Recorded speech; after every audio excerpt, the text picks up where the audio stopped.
नमस्कार विद्यार्थियों। हमने पहले हमारे वीडियोस में भी देखा है और हमने आपको कई बार बताया भी है और आप इस बात को अच्छी तरह समझते हैं कि हमारा जो घर है वह जीवन में सिर्फ एक बार बनाते हैं। यदि हमें घर का निर्माण करना है तो हम घर का निर्माण सिर्फ एक बार करते हैं।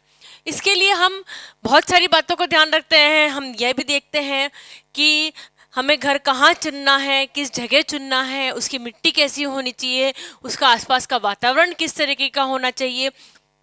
ऐसी बहुत सारी जो बातें हैं उन बातों का हमारे दिमाग में हम रखते हैं और उसके बाद हम जमीन सेलेक्ट करते हैं, सॉरी। और जमीन सेलेक्ट करने के बाद में हम मकान का कंस्ट्रक्शन करते हैं। मकान का कंस्ट्रक्शन करने से पूर्व हम उसका ब्लूप्रिंट बनाते हैं। ब्लूप्रिंट का तात्पर्य होता है कि हम मकान का नक्शा बनाते हैं कि हमारा मकान बनने के बाद इस तरीके से दिखाई देगा, है ना। उसका एलिवेशन बनाते हैं। एलिवेशन का मतलब होता है कि हम उसका फ्रंट व्यू देखते हैं कि हमारा बाहर से दिखने पे हमारा मकान किस तरीके से दिखाई देगा। हम उसका 3D व्यू देखते हैं आजकल कंप्यूटर में कि अगर हम उसकी छत हटा दें तो हमारा घर किस तरीके से दिखेगा। यानी हम हर तरीके से मकान बनाने से पूर्व, या आप ये कह सकते हैं कि घर बनाने से पूर्व हम उसका हर तरीके से नज़रिए से देखते हैं कि हमारा घर किस तरीके से दिखेगा। फिर यदि हमें उसमें किस तरीके से चेंजेस करने होते हैं तो हम उस तरीके से उसमें चेंजेस भी कर लेते हैं। उसके बाद हम मकान का कंस्ट्रक्शन चालू करते हैं ताकि हमारा जो बजट है उस बजट में हमारा मकान बन जाए और मकान जो है वो हमारी सहूलियत के हिसाब से हमारे रहने के लिए, हमारे भविष्य की जो योजनाएं हैं उसको पूर्ति करते हुए बने। ठीक है बच्चों। अब मकान जब हम बना रहे होते हैं तो उसके क्या क्या प्रिंसिपल्स होते हैं इसका बारे में हम इस वीडियो में देख लेते हैं। तो आज का हमारा टॉपिक रहेगा आवास योजना के सिद्धांत या प्रिंसिपल्स ऑफ हाउस प्लानिंग। यानी आप घर बना रहे होते हैं तो आप किन किन बातों का ध्यान रखते हैं। सबसे पहले बात करते हैं हम ओरिएंटेशन, आमुख की। हम ये देखते हैं हमारा घर किस डायरेक्शन में होना चाहिए, यानी उसका जो फ्रंट साइड है, जो मेन गेट है, वो किस डायरेक्शन में खुलना चाहिए। आने वाला किस तरफ से आएगा हमारे घर के अंदर। ठीक है। हमारे घर के जो दरवाजे हैं, मेन दरवाजे, वो किस दिशा में खुलेंगे, ये हम देखते हैं वास्तु के हिसाब से। ठीक है। परंतु बच्चों इसके पीछे एक बहुत ही साइंटिफिक रीजन होता है। साइंटिफिक रीजन ये होता है कि हम देखते हैं उसका दिशा कैसा है, उसका स्वरूप कैसा है। ठीक है। जब हम आमुख की बात करते हैं यानी ओरिएंटेशन की बात करते हैं, ओरिएंटेशन में दो फैक्टर्स आते हैं, एक होता है एस्पेक्ट और दूसरा होता है प्रोस्पेक्ट। एस्पेक्ट का मतलब ये होता है, ये बिल्कुल साइंस की तरह से हम सोचते हैं। ये होता है कि हमारे घर के अंदर मैक्सिमम अमाउंट ऑफ सूर्य का प्रकाश सर्दियों में आए, मिनिमम अमाउंट ऑफ सूर्य का प्रकाश गर्मियों में आए, सूर्य का प्रकाश हमारे घर में प्रवेश करे। ठीक है। दूसरा इसका पॉइंट होता है एस्पेक्ट का कि हमारे घर में जो हवा का मूवमेंट वो इस तरीके से हो कि एक जगह से हवा आए और दूसरी जगह से हवा मूव हो जाए। ठीक है। यानी एक सर्कुलेशन हवा के, घर के अंदर ही अंदर हवा नहीं घूमती रहे, हवा एक जगह से आए और दूसरी जगह से उसका मूवमेंट हो जाए। यानी खिड़की और दरवाजे जो होते हैं उसके विन्यास के ऊपर हम ध्यान देते हैं। ठीक है। घर के अंदर अच्छा बच्चों इसका इंपॉर्टेंस ये होती है कि देखो अगर हमने इस तरीके से हमारा दिशा देखी है कि हमारे घर में मैक्सिमम सनलाइट कब आए, सर्दियों में, यानी हमें सर्दियों में सनलाइट का बेनिफिट हो रहा है। गर्मियों में हमें कैसी चाहिए सनलाइट, मिनिमम सनलाइट चाहिए। परंतु दोनों केस में चाहे सर्दी होगी चाहे गर्मी होगी हमें क्या चाहिए, सनलाइट होनी चाहिए। ठीक है। दोनों केस में सनलाइट हमारे होनी चाहिए। सनलाइट हमारे को क्यों चाहिए होती है, सनलाइट हमारे को इसलिए चाहिए होती है कि जो माइक्रो ऑर्गेनिजम्स होते हैं, जो सूक्ष्म जीवाणु कीटाणु जो एनवायरनमेंट में फैले हुए होते हैं, वो सूर्य की जो पराबैंगनी किरणें होती है उनसे नष्ट हो जाते हैं। ठीक है। और हमारे स्वास्थ्य को, हमारे शरीर को, हमारे स्वास्थ्य को ध्यान रखते हैं और वो हमारे शरीर के अंदर प्रवेश नहीं कर पाते, इसलिए हमें सूर्य की किरणें चाहिए होती है। गर्मियों में हमें कैसी सूर्य की किरणें चाहिए होती हैं, गर्मियों में हमें कम सूर्य की किरणें चाहिए होती है। क्यों, क्योंकि ऐसे ही टेम्परेचर ज़्यादा होता है, हमें कम टेम्परेचर चाहिए। और डायरेक्ट अगर सनलाइट आपके घर में प्रवेश कर गई तो आपका जो घर का टेम्परेचर है वह भी इंक्रीज हो जाएगा। तो गर्मियों में हमें कैसी सनलाइट चाहिए, कम चाहिए। और सर्दियों में हमें कैसी चाहिए, सनलाइट ज़्यादा चाहिए। क्यों ज़्यादा चाहिए, ठंड है, टेम्परेचर, सूर्य की किरणें ज़्यादा आएंगी तो टेम्परेचर होगा घर का, है ना, एनवायरनमेंट की बात नहीं कर रहे हम, घर का जो टेम्परेचर होगा वह इंक्रीज होगा। इसलिए हमें सर्दियों में सनलाइट ज़्यादा चाहिए और गर्मियों में जो सनलाइट है वो कम चाहिए। कब चाहिए हमें, जब हम हिंदुस्तान में रह रहे हैं, है ना। हम हम जिस जगह रह रहे हैं उस जगह की बात कर रहे हैं, हम उस जलवायु की बात कर रहे हैं, ठीक है। अब हम बात करते हैं हवा की। हवा का क्या है बच्चों, जैसे एक तरफ से घर पूरा क्लोज है, पीछे की तरफ से बिल्कुल क्लोज है, हवा एंटर तो हो रही है ना, पर वो हवा जो होती है वो पूरे घर के अंदर ही सर्कुलेट होती जा रही है, क्योंकि उसको निकलने का जगह नहीं मिल रही, ठीक है, क्योंकि खिड़कियां की पोजीशन इस तरीके से है, नहीं निकल पा रही, पीछे की तरफ कोई भी खिड़की नहीं है। आप सपोज करिए पीछे की जो दीवार है आपकी, उसकी में कोई भी खिड़की नहीं है, तो क्या है, हवा जो है जो बाहर से प्रवेश कर रही है, ठंडी है चाहे गर्म है, कैसी भी हवा है वो आपके घर के अंदर ही रोटेट कर रही है। हवा के अंदर भी वायरस मौजूद रहते हैं, हवा के अंदर कीटाणु जीवाणु सब मौजूद रहते हैं। हवा के अंदर कीटाणु जीवाणु मौजूद है और वह घर के अंदर ही रोटेट कर रहे हैं, यानी हमारे शरीर को खराब कर रहे हैं। इसलिए हमें ध्यान रखना चाहिए जब भी हम मकान बनाएं कि आपको मकान इस तरीके से बनाना चाहिए कि हवा एक जगह से प्रवेश हो, जिस तरह भी जलवायु है, आप जिस जगह पे आप मकान बना रहे हैं उस जगह पे किस तरीके से वायु का रोटेशन होता है ये देख लेना चाहिए। उसके हिसाब से आपको खिड़की दरवाजों का निर्माण करना चाहिए ताकि हवा एक जगह से एंटर हो, दूसरी जगह से निकल जाए, हवा का रोटेशन जो होता है वह मेंटेन रहे, हवा घर के अंदर जो है वही सर्कुलेट नहीं होती रहे। एक तो बात का ध्यान रखना है। दूसरी बात का हमें आस्पेक्ट में हम ध्यान रखते हैं कि जो मकान है, ठीक है, इसके अंदर सूर्य की जो किरणें हैं वो किस हिसाब से आ रही हैं, डायरेक्ट चाहिए। बहुत ज़्यादा गर्म प्रदेश में जैसे हम बात करते हैं साउथ में, तो वहाँ पे बच्चों बहुत ज़्यादा टेम्परेचर होता है ना। अब टेम्परेचर बहुत ज़्यादा है पूरे साल, है ना, और आपने इस तरीके से खिड़कियों की दिशा बना ली है कि सूर्य किरणें बहुत ज़्यादा आपके इसमें आ रही हैं, तो आपका जो मकान है वो गर्म ही रहेगा, है ना। एक तो बाहर का टेम्परेचर गर्म, ऊपर से मकान गर्म, तो वह भी हम तो हमारे सुख सुविधा के लिए मकान बना रहे होते हैं। तो ये जब हम एस्पेक्ट का ध्यान रखते हैं, हम दिशाओं का ध्यान रखते हैं कि हमारे को जितनी सूर्य की किरणें उस जलवायु के हिसाब से आवश्यक है उतनी ही हमारे को घर के अंदर प्रवेश करनी चाहिए। ये तो हमने बात करी एस्पेक्ट की। अब हम बात करते हैं प्रोस्पेक्ट की।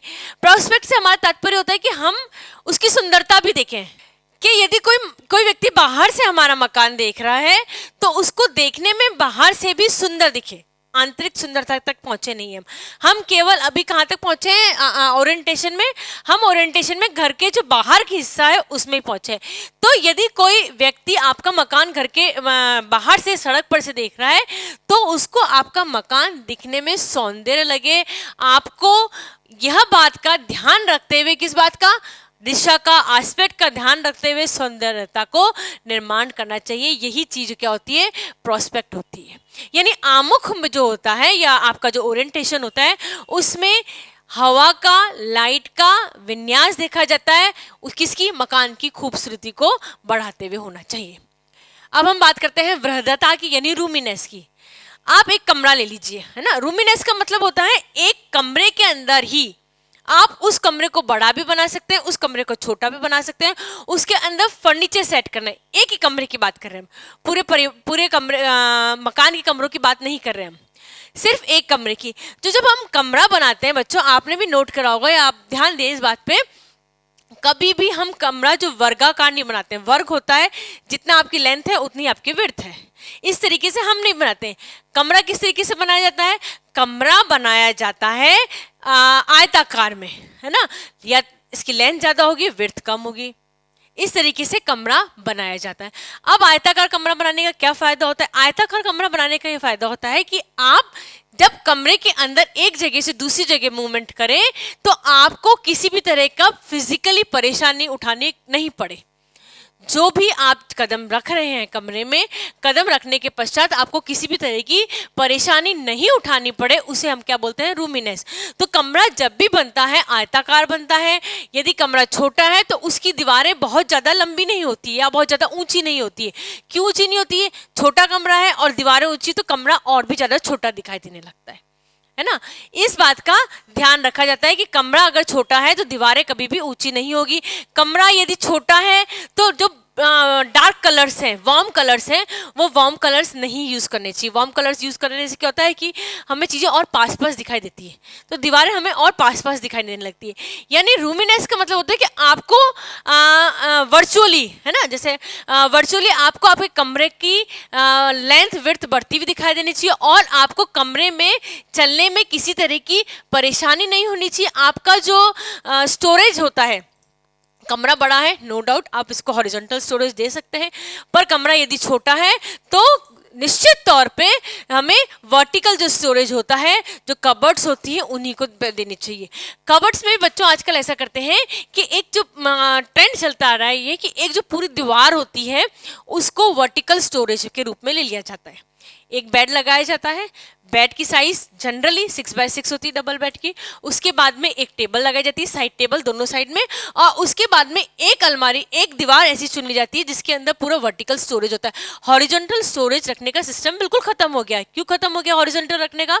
क्योंकि हॉरिजॉन्टल जो स्टोरेज होता है वह स्टोरेज बहुत ही मुश्किल होता है, और क्योंकि इसके अंदर हमारे पास आजकल स्पेस की कमी होती जा रही है ना, क्योंकि हमारे पास स्पेस की कमी होती जा रही है, इसलिए जो हॉरिजॉन्टल स्टोरेज है वो खत्म होता जा रहा है। और रूमीनेस में ये ध्यान रखने की बहुत ही आवश्यकता होती है कि हम वर्टिकल स्टोरेज दें, वर्टिकल स्टोरेज भी इस तरीके से दें कि जो व्यक्ति रह रहा है कमरे में उसकी हाइट के अकॉर्डिंग उसको किसी भी तरह की परेशानी ना आए, इस तरीके से वर्टिकल स्टोरेज देनी चाहिए। जो व्यक्ति कमरे में रह रहा है उसे किसी भी प्रकार का फिजिकल अनकंफर्टेबलनेस नहीं होनी चाहिए। यदि उसको फिजिकल अनकंफर्टेबलनेस हुई तो क्या होगा? शारीरिक परेशानी होगी तो मानसिक परेशानी दिन भर रहेगी और व्यक्ति बीमार होने लग जाएगा। इसलिए मकान बनाते समय रूमिनेस का या कमरे के अंदर आप किस तरीके फर्नीचर रखेंगे, किसके लिए बन रहा है, इस बातों का अवश्य ध्यान रखना चाहिए। नेक्स्ट हम बात करते हैं समूहीकरण की। अगर हम लो इनकम ग्रुप की बात करें तो लो इनकम ग्रुप में बच्चों एक ही बेडरूम होता है ना, और एक आपका कमरा होगा और एक किचन होगी। उसमें तो हमें कोई प्रॉब्लम नहीं आएगी रूमीनेस में या ग्रुपिंग में, सॉरी। परंतु यदि हम बड़े घर की बात करें, हाई इनकम ग्रुप की, मिडिल इनकम ग्रुप की बात करें, तो हाई इनकम ग्रुप में भी कोई प्रॉब्लम नहीं आएगी। मिडिल इनकम ग्रुप की बात करें हम, तो मिडिल इनकम ग्रुप में क्या होगा बच्चों की एरिया छोटा है ना, और कमरे ज़्यादा हैं, 2-3 कमरे एक साथ हैं, 2 बेडरूम है, एक बरामदा है, एक ड्राइंग रूम है। ग्रुपिंग में दो मतलब कहने का तात्पर्य कि जिस ऐसा कमरे जिसमें कारें एक जैसे होते हैं उनको एक साथ रखना है ना, जैसे बेडरूम एक साथ आएंगे, किचन और डाइनिंग स्पेस एक साथ आएंगे, बरामदा और जो ड्राइंग रूम है आपका वो एक साथ आएगा। ऐसे कमरे जिनके अंदर की सिमिलर टाइप की जो एक्टिविटीज होती हैं उन कमरों को एक साथ रखेंगे ताकि किसी भी तरह की परेशानी का सामना नहीं करना पड़े। यदि आप देखें, आप इस तरीके से हम देखेंगे, बरामदे के साथ में आपने जोड़ लिया है बेडरूम। अब क्या होगा? मेहमान आएंगे, बरामदा है, बरामदे में से क्रॉस करते हुए फिर वो बैठक में जाएंगे। कितना अनकंफर्टेबल रहेगा जो व्यक्ति बेडरूम में है। बच्चे का ही बेडरूम क्यों ना हो, परंतु अनकंफर्टेबल नेस तो रहता ही है ना। तो करना ये चाहिए कि जो एक्टिविटी, जैसे अब बैठक यानी आपका ड्राइंग रूम जो है और आपका बरामदा, ये दोनों एक दूसरे से जुड़े हुए होने चाहिए, ताकि मेहमान जब आ रहे हैं आपके तो बरामदे में से एंटर होके ही सीधे कहाँ पहुंच रहे हैं? ड्राइंग रूम में। बेडरूम्स हैं, बेडरूम में चूंकि प्राइवेसी की ज़्यादा जरूरत है, चाहे बच्चों का बेडरूम हो, चाहे मास्टर बेडरूम हो, कोई से बेडरूम हो, प्राइवेसी की आवश्यकता ज़्यादा होती है। इसलिए जो बेडरूम है जनरली वो घर के पिछवाड़े की तरफ, पीछे की साइड में उसका निर्माण किया जाता है, और बेडरूम्स जो हैं उनके साथ में अटैच लैट्रिन बाथरूम दिए जाते हैं, और बेडरूम का जो दरवाजे हैं वह किस में खुलते हैं? ड्राइंग रूम में खुलते हैं, क्योंकि बच्चों उसमें एक जैसी एक्टिविटी हो रही है। अच्छा, एक बात और बता दें आपको, ड्राइंग रूम और डाइनिंग हॉल और जो किचन होती है इनको आपस में जोड़ा जा सकता है। क्यों जोड़ा जा सकता है? क्योंकि डाइनिंग हॉल का काम क्या है? जहाँ पे हम खाना खाते हैं, ठीक है। किचन से सर्व होगा, किचन से बनेगा, और कहाँ सर्व होगा? डाइनिंग में सर्व होगा। मेहमान यदि आएंगे तो डाइनिंग बेडरूम में जाने की अपेक्षा सीधे क्या होगा, उनको बरामदे में आए, ड्राइंग रूम में आए, डाइनिंग स्पेस में आ गए, डाइनिंग एरिया में आ गए आपके, यानी ये आपस में लिंक्ड है। तो जो ये लिंक्ड होते हैं ना, जिनकी एक्टिविटी, ऐसे कमरे जिनकी एक्टिविटीज एक जैसी होती है, इनको एक साथ बनाया जाता है, इकट्ठे बनाया जाता है। इन कमरों, इस चीज को क्या बोलते हैं? ग्रुपिंग। और मकान बनाते समय ग्रुपिंग का अवश्य ध्यान रखना चाहिए, नहीं तो यह प्रॉब्लम ताउम्र चलती रहती है और मकान का जो सुख भोगते हैं वह नहीं भोगा जा सकता है। अब होता है सर्कुलेशन। सर्कुलेशन की हम बात करते हैं इसके एस्पेक्ट की, कि हवा का सर्कुलेशन तो एक होना ही चाहिए। दूसरी जब हम बात करते हैं सर्कुलेशन की, तो किसी भी तरह का जो मूवमेंट होता है, वह मूवमेंट है ना, में किसी भी तरह की रुकावट नहीं होनी चाहिए। नेक्स्ट पॉइंट हम देखते हैं, दैट इज सर्कुलेशन यानी संवहन। संवहन का हमसे मतलब होता है कि जब आप मूवमेंट कर रहे हो घर के अंदर, है ना, विद इन हाउस जब आप मूवमेंट कर रहे हो, तो आपको किसी भी तरह की रुकावट का अनुभव नहीं होना चाहिए। आपका मूवमेंट किसी तरीके से रुकना नहीं चाहिए। जैसे आप जनरली गौर करिए, दरवाजे के सामने दरवाजा बनाया जाता है। दरवाजे के सामने दरवाजा बनाए जाने का बहुत ही अच्छा लॉजिक है। एक तो जो सर्कुलेशन ऑफ एयर होती है वह हो जाती है, और जो हम पाथवे बोलते हैं ना, जिस रास्ते पे हम चलते हैं उसको हम पाथवे बोलते हैं। तो जो रास्ता जिस पे हम चल रहे हैं उसमें किसी तरह की रुकावट नहीं हो, जब तक कि आप उसमें फर्नीचर ना रख दें। एक दरवाजा दूसरा दरवाजा, तो मूवमेंट करना जो होता है ना बच्चों, वो बहुत आसान होता है।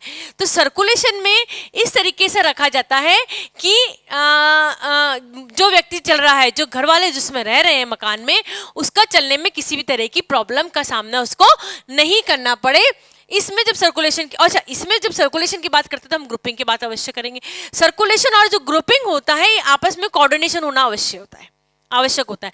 क्यों आवश्यक होता है बच्चों? क्योंकि जब हम मूवमेंट की बात करते हैं तो हम ग्रुपिंग की बात करेंगे। जब ग्रुपिंग होगी तभी तो सर्कुलेशन होगा। अब एक का बेडरूम बिल्कुल पीछे है ना, उस मास्टर बेडरूम की बात करें, उस महिला को बार बार कहाँ पे आना पड़ता है? किचन में आना पड़ता है। किचन बिल्कुल आगे, मूवमेंट कितना ज्यादा होगा? पीछे से लेके आगे तक कंटिन्यूस का उसका मूवमेंट होगा। प्लस उसका जो बच्चों का कमरा है वो और पीछे। तो ट्रायंगुलर रूप में महिला को जो घर में काम कर रही होती है, और उस महिला को बार बार सर्कुलेशन यानी बार बार चलना पड़ता है। अच्छा, जब हम सर्कुलेशन की बात करते हैं, सर्कुलेशन घर के अंदर दो तरह के होते हैं। एक होता है हॉरिजॉन्टल सर्कुलेशन और एक होता है वर्टिकल सर्कुलेशन। हॉरिजॉन्टल सर्कुलेशन मतलब ग्राउंड फ्लोर है आपका, केवल विद इन फ्लोर, है ना। जब हम एक जगह से दूसरी जगह मूवमेंट करते हैं तो उस वाले जो मूवमेंट को बोलते हैं हम हॉरिजॉन्टल सर्कुलेशन। और जब हम ऊपर नीचे यानी ग्राउंड फ्लोर और फर्स्ट फ्लोर है आपके घर में, और आप ऊपर नीचे मूवमेंट करते हैं, तो इस तरह का जो मूवमेंट होता है उसको क्या बोलते हैं हम? Vertical circulation. वर्टिकल जो होता है वो थोड़ा बहुत मुश्किल होता है, क्योंकि उसके अंदर सीढ़ियां आती हैं, है ना। तो बच्चों, जब हम मकान बनाते हैं तो ये अवश्य ध्यान रखना चाहिए, अगर ग्राउंड फ्लोर है और फर्स्ट फ्लोर है तो ये अवश्य ध्यान रखना चाहिए, जो मास्टर बेडरूम है, जो गृहिणी है, जो घर की जिम्मेदारी निभा रही है, उसका कमरा किधर होना चाहिए, ताकि उसका जो मूवमेंट है वह मूवमेंट कम से कम हो। ठीक है, कम से कम हो। यदि आप सपोज करिए कि फर्स्ट फ्लोर पे लेडी का वो है कमरा है ना, और किचन नीचे, बच्चों का कमरा नीचे है, तो लेडी को कितनी बार ऊपर नीचे का मूवमेंट करना पड़ेगा, प्लस हॉरिजॉन्टल मूवमेंट करना पड़ेगा। दोनों तरीके से मूवमेंट करने पड़ेंगे, यानी उसे जो है फिजिकली परेशानी आवश्यक अनुभव होगी। तो सर्कुलेशन इस तरीके का होना चाहिए कि जो महिला है, जो लेडी है, उसका कम से कम मूवमेंट हो और उसे मूवमेंट में किसी तरह की परेशानी का अनुभव नहीं होना चाहिए। वर्टिकल अगर आपका ग्राउंड फ्लोर और फर्स्ट फ्लोर है और आपका वर्टिकल सर्कुलेशन होता है, तो बच्चों इस बात का ध्यान रखना चाहिए कि जो सीढ़ियों की हाइट है ना, उसका और जो सीढ़ियों की विड्थ है उसका अवश्य ध्यान रखना चाहिए, ताकि जो बॉडी का पोस्चर मेंटेन रहे और थकावट कम से कम, या जो फिजिकल फटीग हो जाता है वो फिजिकल फटीग जो लेडी को कम से कम अनुभव हो। हम मकान किस लिए बना रहे होते हैं? हम मकान बना रहे होते हैं हमारी सुविधा के लिए, हमारे शरीर को आराम देने के लिए। यह आराम आपको इन्हीं सब चीज़ों से मिल सकता है, परंतु मकान बनाते समय इन सब चीज़ों की आवश्यकता होती है। मकान बनाते समय इन सब चीज़ों को ध्यान रखने की जरूरत होती है। हॉरिजॉन्टल मूवमेंट की जब हम बात करते हैं बच्चों, तो हॉरिजॉन्टल मूवमेंट ठीक है, हमने बहुत अच्छी तरह से ध्यान रखा, दरवाजे के सामने दरवाजा रखा, किसी भी तरह का मूवमेंट में कोई दिक्कत नहीं। परंतु आप देखिए, एक दरवाजा इधर है, एक दरवाजा इधर, बीच में हमने सोफा रख दिया। एक हमें कैसे आना पड़ रहा है? इस दरवाजे से यूं घूम के आना पड़ रहा है ना। जब हमें यूं घूम के इस डायरेक्शन में इस तरफ आ रहे हैं, तो हमारे शरीर को अनकंफर्टेबल, चाहे आप माने चाहे ना माने, शरीर को प्रॉब्लम आएगी, शरीर को फिजिकली फटीग का तो अनुभव होता ही होता है। नेक्स्ट बात करते हैं हम एकांतता की, प्राइवेसी की। प्राइवेसी हमें दो चीजों से चाहिए। एक, मकान बनाते हैं हम तो जो बाहर का लोग है, बाहर का एनवायरनमेंट है, उसको हमें घर वालों को प्राइवेसी चाहिए, ठीक है। कोई भी बाहर का होगा तो हमें ड्राइंग रूम फ्रंट में इसीलिए बनाते हैं हम, और बेडरूम पीछे के हिस्से में इसलिए बनाते हैं ताकि यदि कोई मेहमान आए तो हमारा जो प्राइवेसी है बाहर के लोगों से वह मेंटेन रहे, है ना। कोई भी बाहर का, या हम बात करें सड़क की, ठीक है। सड़क से अगर आपका बेडरूम बिल्कुल जुड़ा हुआ है ना, तो खिड़की आप खोल ही नहीं सकते। क्यों खोल नहीं सकते? आपने पूरा ध्यान रखा, ओरिएंटेशन का ध्यान रखना, एस्पेक्ट का ध्यान रखा, प्रोस्पेक्ट का ध्यान रखा, सर्कुलेशन का ध्यान रखा, सब चीज का ध्यान रखा, परंतु जो बेडरूम है उसका वो क्या है, दीवार है वह जो खुल रही है, जो विंडोज आपकी खुल रही होती है, वो क्या खुल रही होती है, बाहर सड़क की तरफ। आप विंडोज कभी खोल नहीं सकते, प्राइवेसी हर्ट होती है ना। तो हमें दो चीजों की प्राइवेसी का ध्यान रखना। एक तो हमें ध्यान रखना होता है बाहर का एनवायरनमेंट से हमारे घर की प्राइवेसी, दूसरा हमें हमारी प्राइवेसी भी चाहिए होती है घर के दूसरे वालों जनों से, है ना। हस्बैंड वाइफ को अलग प्राइवेसी होती है, बच्चों को अलग प्राइवेसी चाहिए होती है, यानी हमें हमारे घर में भी प्राइवेसी की आवश्यकता होती है। और ये निश्चित है, आप चाहे इस बात को माने ना माने, हमें हमारे लिए प्राइवेसी की आवश्यकता होती ही होती है।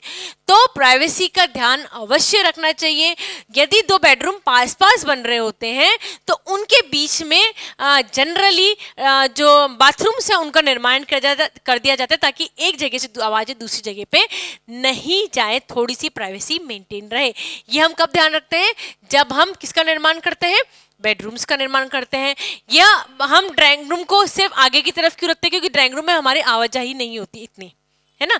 यदि हम खिड़की ना खोलें तो भी चल जाएगा, या खिड़की खुली भी रहे तो भी चल जाएगा, क्योंकि हम बाहर की पब्लिक को नहीं दिख रहे होते। हम इसीलिए जो बेडरूम्स हैं, बेडरूम्स को पीछे की तरफ बनाते हैं। बेडरूम्स के बीच में हम बाथरूम्स का निर्माण करते हैं, या जो बेड्स होते हैं इसकी डायरेक्शन इस तरीके से रखी जाती है कि जो ये दरवाजे की डायरेक्शन इस तरीके से रखी जाती है, विंडोज की डायरेक्शन इस तरीके से रखी जाती है कि दो बेडरूम्स हैं, 3 बेडरूम्स हैं घर के अंदर, तो उन आपस में इन बेडरूम्स में भी प्राइवेसी मेंटेन रहे ताकि कोई इंसान लेटा हुआ हो ताकि उसको दूसरा इंसान को दिखे ना। प्राइवेसी के नाम पे हम एक बात और बता दें आपको, दरवाजे की डायरेक्शन इसमें बहुत इंपॉर्टेंट रोल प्ले करती है। दरवाजे की डायरेक्शन अगर आपकी इस तरीके से है कि आपका जो व्यक्ति लेटा हुआ है बेड पे, है ना, वो दिखना नहीं चाहिए। ध्यान रखिए, बेड की आपकी डायरेक्शन इस तरीके से होनी चाहिए कि बेड आपका जो है वह क्या होना चाहिए? कवर्ड होना चाहिए। बेड दरवाजे के बिल्कुल सामने नहीं होना चाहिए। इससे क्या होता है? व्यक्ति की जो प्राइवेसी होती है वह हमेशा हर्ट होती है, यानी उसकी प्राइवेसी मेंटेन नहीं रह पाती। तो जब हम मकान बनाते हैं बच्चों, तो हम इस चीज का अवश्य ध्यान रखते हैं कि प्राइवेसी मेंटेन रहे। प्राइवेसी दो तरह की होती है, हमने अभी आपको बताया, बाहर के लोगों से और विद इन घर के लोगों से। परिवर्तनशीलता यानी फ्लेक्सिबिलिटी। मकान इस तरीके से बनना चाहिए कि वो हमारे भविष्य की जरूरतों को भी पूरी कर जाए। अभी क्या है, हस्बैंड वाइफ इन लॉज साथ में रह रहे हैं, बच्चे अभी बहुत छोटे हैं, पेरेंट्स के साथ में ही सोते हैं। कुछ समय बाद बच्चों को एक स्टडी रूम की आवश्यकता होती है। बच्चा जब 9th में गया, 10th में गया, 11th में गया, तो बच्चों को एक रूम की, खुद के रूम की आवश्यकता होती है। पेरेंट्स साथ में, हस्बैंड वाइफ साथ में। तो इस तरीके से कंस्ट्रक्शन कराना चाहिए कि हम उसको, जो रूम है उसको हम स्टडी रूम में कन्वर्ट कर सकते हैं, है ना। एक दीवार लगा दी जाए तो वो दीवार के सहारे क्या होता है कि जो बड़ा बेडरूम है वह किस में कन्वर्ट हो जाएगा? स्टडी रूम में, या बच्चे के कमरे में भी कन्वर्ट हो सकता है। या जो आपने लॉबी है या जो पीछे का एरिया दे रखा है जिसको आपने वॉशिंग एरिया के रूप में कन्वर्ट कर रखा है, वो वॉशिंग एरिया बहुत बड़ा है आपका, तो उस वॉशिंग एरिया को उस समय आपकी जरूरत नहीं, उस समय बच्चे को किसकी जरूरत है? रूम की जरूरत है, तो वो वॉशिंग एरिया आप रूम में कन्वर्ट कर सकते हैं। इस तरीके से आपको सोच के मकान का कंस्ट्रक्शन कराना चाहिए, यानी हमारी जरूरत के हिसाब से हम मकान को कन्वर्ट करा सकते हैं। आप 2 बेडरूम है, 2 बेडरूम की आवश्यकता नहीं है, हमें सिंगल बेडरूम की आवश्यकता है, तो हम इस तरीके से दीवार बनाएं, सिंगल ईंट की दीवार बनाएं कि वो दीवार को हम तोड़ दें, और तोड़ने के पश्चात जो जो जो छोटे छोटे बेडरूम है वो किस में कन्वर्ट हो गए, सिंगल बेडरूम में कन्वर्ट हो गए। यानी कि हमारी आवश्यकताओं के अनुसार हम हमारे मकान को बिना ज़्यादा पैसा खर्च करें, बिना ज़्यादा तोड़े फोड़े हमारे मकान को हम किस में कन्वर्ट, हमारे यूज़ के हिसाब से हम कन्वर्ट कर सकते हैं। ऐसी फ्लेक्सिबिलिटी मकान में अवश्य रखनी चाहिए। स्वच्छता, स्वच्छता का बच्चों तात्पर्य है कि आपने मकान लिया, बहुत अच्छी जगह लिया, साइट बहुत अच्छी है, परंतु क्या है, बारिश का टाइम आ रहा है, क्योंकि आपने मकान जो लिया है वो ढलान पे है, सारा का जो सारा पानी है वो इकट्ठा हो रहा है। अब सारा पानी इकट्ठा हो रहा है तो बारिश का टाइम है, आप पानी को नहीं रोक सकते हैं। पानी एक जगह इकट्ठा हो रहा है, उसका क्या नुकसान है, नींव जो है उसके अंदर पानी जा रहा है, नींव पानी के अंदर जा रहा है, हो सकता है कि नींव कमजोर हो जाए, पानी भर जाए उसके अंदर। नो डाउट मक्खी मच्छर, क्योंकि बहुत टाइम समय तक पानी इकट्ठा रहेगा तो उसका आपको ध्यान रखना पड़ेगा। मक्खी मच्छर तो इकट्ठे हो ही जाते हैं। कहने का तात्पर्य है कि हमें सफाई का अवश्य ध्यान रखना चाहिए। सफाई घर के अंदर की, सफाई घर के बाहर की। घर के बाहर की सफाई कैसे होनी चाहिए, इस तरह से मकान को चुनना चाहिए कि घर के बाहर जो सरकारी सुविधाएं हैं, सरकार के द्वारा दिए जाने वाले जो ड्रेनेज की फैसिलिटीज़ है, जो लाइट की फैसिलिटीज़ है, वह आपको प्रॉपर अमाउंट में मिले। घर के अंदर इस तरीके से बनाना चाहिए कि आपको इतनी महीन बारीक जालियां बना दी है कि उसको साफ ही नहीं कर पा रहे आप, है ना, या आपने मकान बहुत ही सुंदर बनाया है पर उसका आर्किटेक्चर, जो उसका इंटीरियर इस तरीके से कर दिया है कि आप उसको स्वच्छ नहीं रख पा रहे, तो वो बनाने का कोई फायदा नहीं होगा।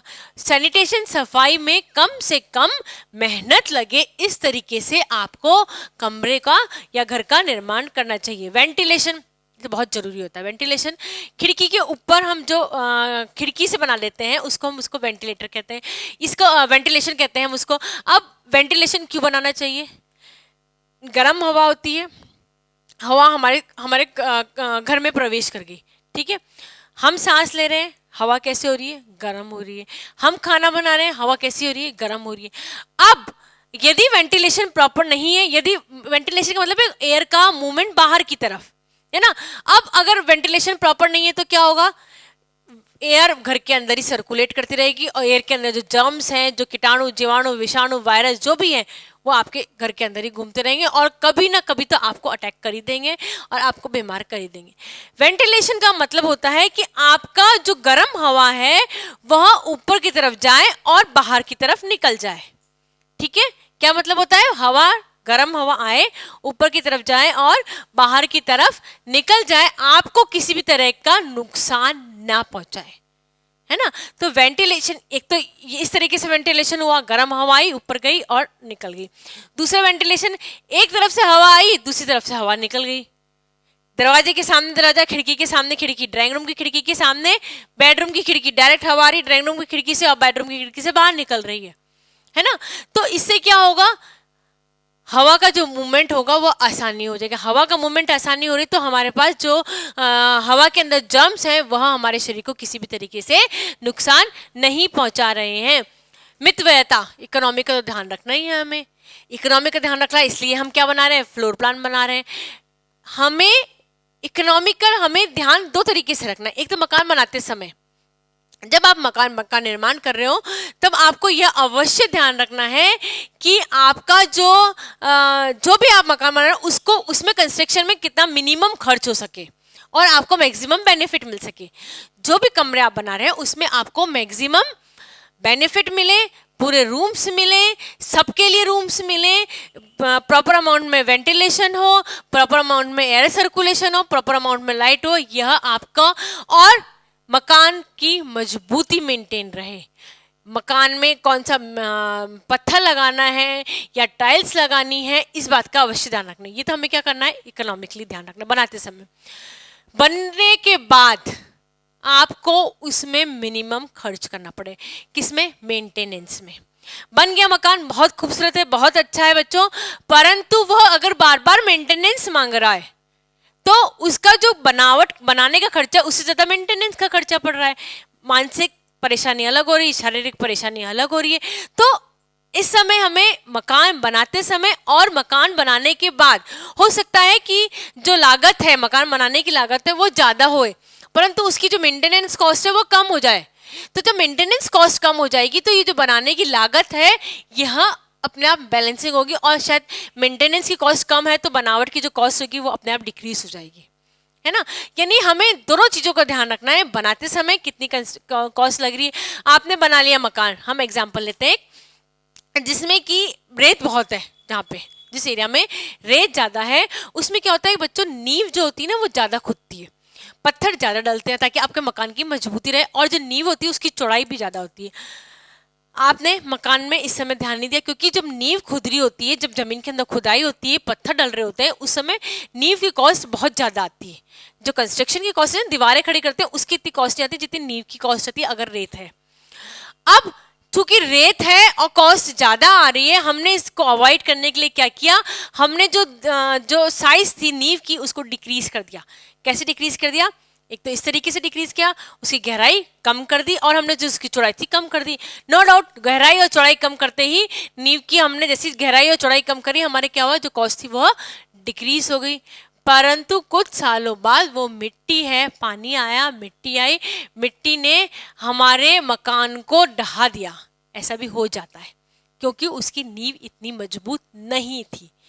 उस समय क्या हुआ, मकान का एक कमरा गिर गया, तो मेंटेनेंस कॉस्ट जो थी वह कैसी हो गई, बढ़ गई। हमें वापस नींव को ठीक कराना पड़ा, वापस कंस्ट्रक्शन कराना पड़ा, तो हमारी मेंटेनेंस कॉस्ट बहुत ज़्यादा बढ़ गई। तो दोनों तरीके से ध्यान रखना चाहिए, आपका जो भी बजट है, बजट के अनुसार आपको मकान बनाना चाहिए। सुंदरता, बिल्कुल हम ध्यान रखते हैं, हमारा घर होना चाहिए एकदम से दिखे, चाहे वो कलर में हो, चाहे वो डिज़ाइन में हो, चाहे एस्पेक्ट में हो, किसी भी तरीके से हो, हमारा घर हमेशा सुंदर दिखना चाहिए। कोई हमारे घर से, चाहे हमारे जान पहचान का हो या बिना अनजाना व्यक्ति हो, हमारे घर के सामने से यदि व्यक्ति निकल रहा है तो हमारे घर को सुंदर दिखना चाहिए। सुंदरता भी यहाँ पे दोनों तरीके से बताई गई है, एक होती बाहरी सुंदरता, एक होती घर के अंदर की सुंदरता। बाहरी सुंदरता की बात कर रहे हैं हम, तो एलिवेशन इस तरीके से बनाना चाहिए कि जो मकान है वह देखने में बाहर से भी सुंदर दिखे, और जब हम घर के अंदर की सुंदरता की बात करते हैं, दीवारों का कंस्ट्रक्शन आजकल इतनी वैरायटी तरीके से होने लग गया है, छत पे जो फॉल सीलिंग लगती है वो इतनी वैरायटी तरीके से लगा सकते हैं आप, कि या आप जो टाइल्स की बात कर रहे हैं, जो आप फर्श की बात कर रहे हैं, आप वुडन फर्श को भी उपयोग में ले सकते हैं। तो आप इतनी तरीके से आपको घर को सुंदर और अति सुंदर बना सकते हैं। परंतु एक बात ध्यान रखिए, चाहे घर कितना भी सुंदर बनाए, आपको सबसे प्रथम जो प्रिंसिपल आपको ध्यान रखना होता है वह होता है व्यक्ति की सेफ्टी का। टाइल्स लगा लिया आपने, और टाइल्स जो होती है वो आपने बहुत अच्छी लगाई है, परंतु टाइल्स से यदि कोई बार बार फिसल जाए तो टाइल्स फायदा देने की जगह सुंदरता तो है, परंतु वो क्या कर रही है, नुकसानदेह ज़्यादा है।